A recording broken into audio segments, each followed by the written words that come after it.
Good morning. This is Pastor Cindy. How are you today? Are you ready for a children's sermon today? I brought my friend Grover. He's a very lovable, furry little creature. Grover, would you show yourself to them?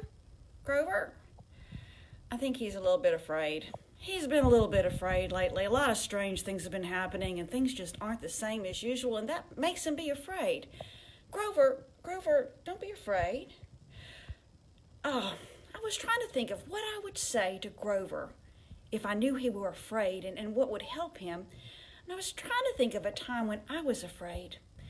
I remember one time I got this big splinter in my finger and it hurt so bad, and I was really afraid. I was afraid that I couldn't get it out and it wouldn't ever get out and I would always be hurting.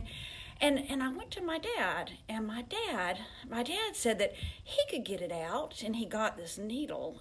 That made me even more afraid. You're going to use a needle on me?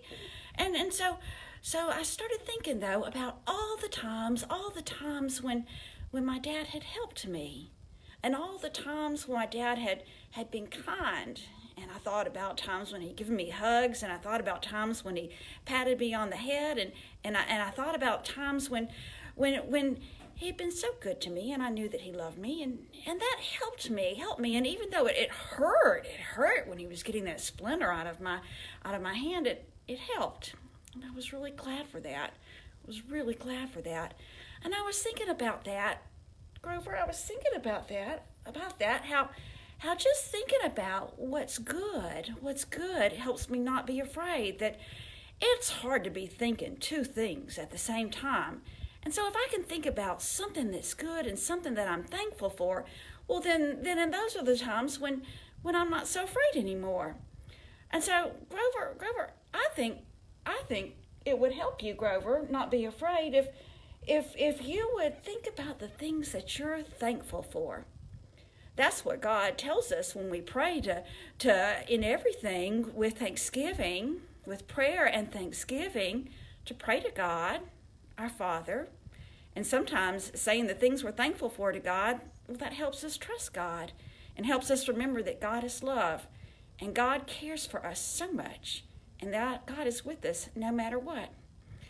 Let's sing that song. We sang that song last Sunday. Let's sing that song again so that we can remember that we're the church and God is with us all around the world. Would you sing that with me? And you can sing it too, Grover. And you can sing it too. I am the church. You are the church. We are the church together. All who follow Jesus all around the world. Yes, we're the church together. The church is not a building. The church is not a steeple. The church is not a resting place. The church is a people. I am the church. You are the church. We are the church together. All who follow Jesus all around the world. Yes, we're the church together. I love you. I'm thankful for you. I'll see you tomorrow. Bye.